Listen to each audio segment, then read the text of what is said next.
Elle avait fait tout ce que les spécialistes recommandent aux victimes de violences conjugales. Elle avait reconnu le danger. Elle avait appelé la police. Elle avait quitté son domicile. Elle avait demandé de l'aide. Et pourtant, à peine 2 heures plus tard, elle était morte. Le soir du 8 avril 2015, un appel désespéré est parvenu au 911 depuis un quartier paisible de la banlieue de Houston, au Texas. Ce n'était pas le premier appel de la journée, c'était le deuxième. Quelques heures plus tôt, les forces de l'ordre s'étaient déjà rendues sur place, après qu'une femme eut signalé que son ancien compagnon avait menacé de la tuer. À leur arrivée, il avait disparu.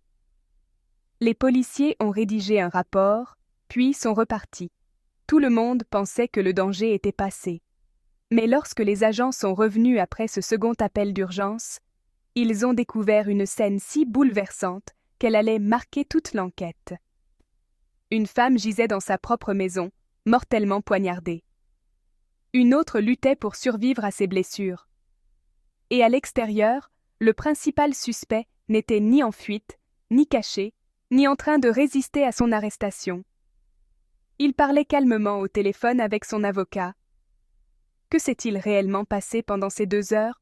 Pourquoi une femme, qui avait déjà averti les autorités, a-t-elle tout de même perdu la vie? Et quel secret sur la vie cachée du suspect les procureurs allaient-ils révéler au procès? Un secret qui allait aider à comprendre comment cette tragédie avait pu se produire. Ce n'est pas une simple affaire criminelle.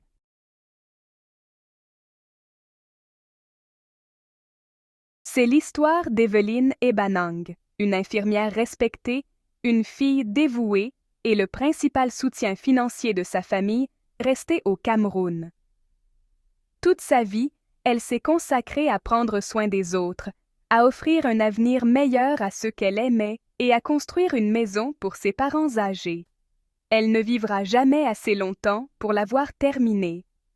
Aujourd'hui, nous allons reconstituer les dernières heures de sa vie, examiner les preuves présentées devant le tribunal et révéler les signes avant-coureurs qui ont transformé une relation amoureuse en tragédie. Car parfois, le moment le plus dangereux dans une relation violente n'est pas lorsqu'on y reste, c'est lorsqu'on décide enfin de partir. Commençons.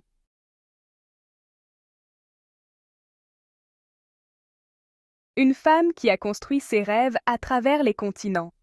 Bien avant sa mort tragique, Evelyn Ebanang avait gagné le respect et l'admiration de tous ceux qui la connaissaient. Née le 1er mars 1963 à Tombelle, dans la région du sud-ouest du Cameroun, elle était l'aînée d'une famille de 8 enfants.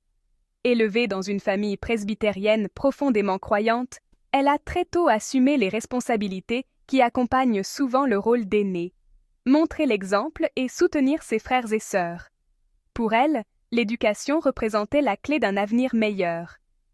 Après avoir fréquenté plusieurs établissements scolaires au Cameroun, elle s'est lancée dans le commerce entre le Cameroun et le Bénin. Cette activité exigeante nécessitait une grande détermination, du courage et une capacité exceptionnelle à surmonter les difficultés, des qualités qui allaient définir toute sa vie.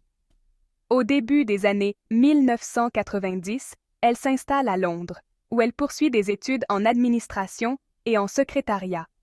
Quelques années plus tard, elle émigre aux États-Unis, où elle reconstruit sa vie professionnelle à partir de zéro.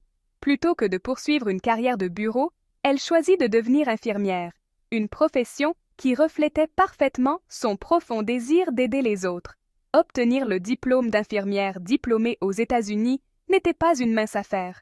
Cela signifiait MEDIA, Nurse Studying Medical Textbooks, Nursing Classroom, Hands Holding Nursing Diploma, s'adapter à un nouveau système de santé, suivre une formation exigeante et relever les défis auxquels sont confrontés de nombreux immigrants qui recommencent leur vie dans un pays étranger. Elle y est parvenue. Ses proches la décrivaient comme une femme généreuse, travailleuse, profondément croyante et toujours optimiste. Au sein de la diaspora africaine, elle incarnait la persévérance. Mais sa plus grande réussite n'était peut-être pas sa carrière. C'était son dévouement sans faille envers sa famille. Chaque salaire lui permettait de soutenir ses proches restés au Cameroun.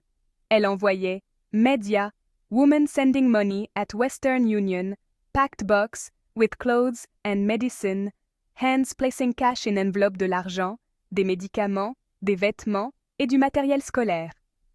Elle finançait les études de plusieurs membres de sa famille et avait commencé la construction d'une maison destinée à offrir à ses parents une retraite paisible. Malheureusement, elle ne verra jamais ce rêve se réaliser.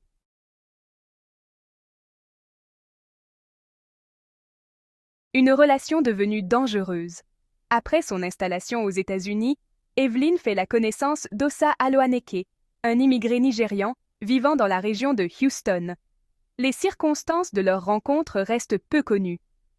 Ce que l'on sait, c'est qu'ils ont fini par partager une maison dans la banlieue tranquille de Mission Bend.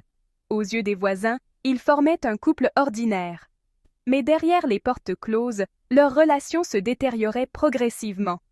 Au début de l'année 2015, les tensions avaient atteint un point critique. Evelyn souhaitait mettre un terme à cette relation et voulait qu'Osa quitte définitivement son domicile. Cette décision allait déclencher une série d'événements tragiques.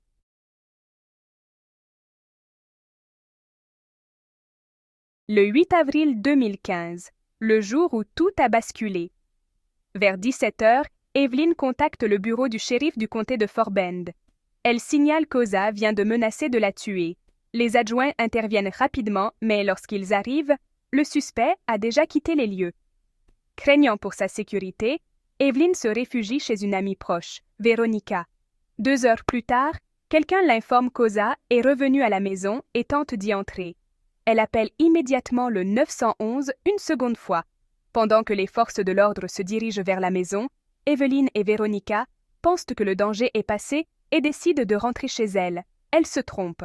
À peine franchissent-elles la porte, qu'Osa surgit de sa cachette, les suit à l'intérieur, verrouille la porte et sort un couteau dissimulé sous ses vêtements. Il s'attaque d'abord à Veronica, lui entaillant le visage et lui fracturant un bras. Puis il se tourne vers Evelyn. Selon les procureurs, il lui porte plus de 30 coups de couteau. Malgré ses blessures catastrophiques, Evelyn parvient une dernière fois à composer le 911. L'enregistrement des secours capte ses cris. Avant que tout ne s'interrompe. Après l'agression, Osa aurait déclaré à Veronica qu'elle pouvait désormais appeler le shérif, car il avait accompli sa mission. Quelques minutes plus tard, les adjoints arrivent. Evelyn est déclarée morte sur place. Veronica survit malgré de graves blessures. Osa est immédiatement arrêté.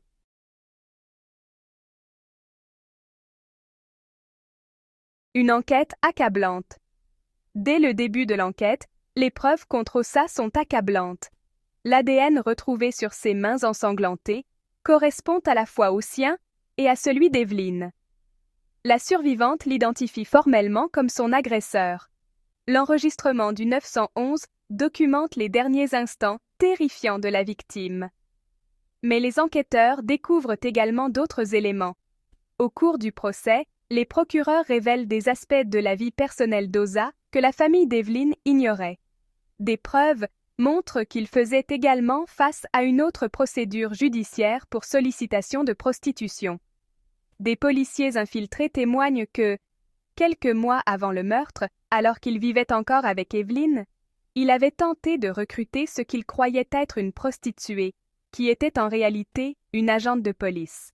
Selon l'accusation, Evelyn avait découvert certains aspects de cette double vie et avait décidé de mettre définitivement fin à leur relation.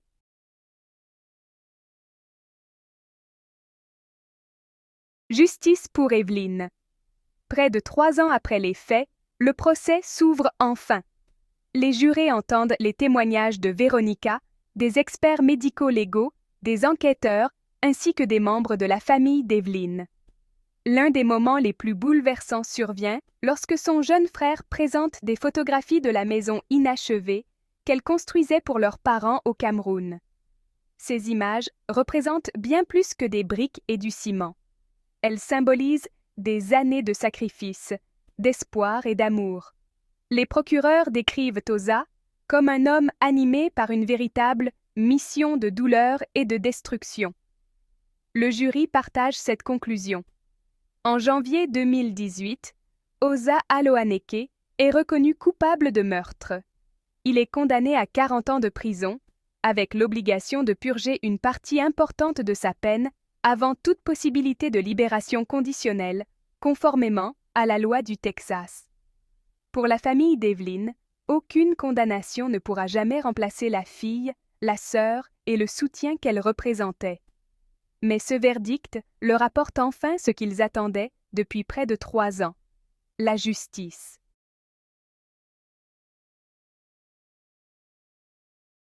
Une histoire qui nous oblige à réfléchir. Evelyn Ebanong avait pourtant fait tout ce que les spécialistes recommandent aux victimes de violences conjugales. Elle avait reconnu le danger. Elle avait alerté la police. Elle avait cherché refuge auprès d'une personne de confiance. Elle avait demandé de l'aide. Et pourtant, quelques heures plus tard, elle perdait la vie. Son histoire rappelle que le moment où une victime décide de quitter une relation violente est souvent l'un des plus dangereux. De nombreuses études montrent que cette période de séparation augmente considérablement le risque d'homicide, les agresseurs cherchant à reprendre le contrôle qu'ils estiment avoir perdu. Mais Evelyn ne doit pas être uniquement définie par la manière dont elle est morte. Elle mérite d'être célébrée pour la manière dont elle a vécu. Elle était une infirmière dévouée, une fille aimante, une sœur attentionnée, une femme de foi et une immigrée qui avait transformé les difficultés en opportunités. Elle portait les espoirs de toute une famille entre 2 continents et travaillait sans relâche pour leur offrir un avenir meilleur. Si sa vie s'est achevée dans une violence inimaginable, son héritage demeure celui de la résilience, de la générosité et de l'amour inconditionnel. Son histoire est à la fois un hommage et un avertissement. Derrière des portes closes, les apparences peuvent être trompeuses, et chaque signalement de violence conjugale mérite d'être pris avec la plus grande urgence. Surtout, elle nous rappelle qu'avant d'être une victime, chaque personne était un être humain avec des rêves, des ambitions et des proches qui l'aimaient profondément. Merci d'avoir regardé. N'oubliez pas d'aimer et de partager avec ceux qui pourraient avoir besoin de ces informations. Je tiens aussi vraiment à fêter mes 100 premiers abonnés.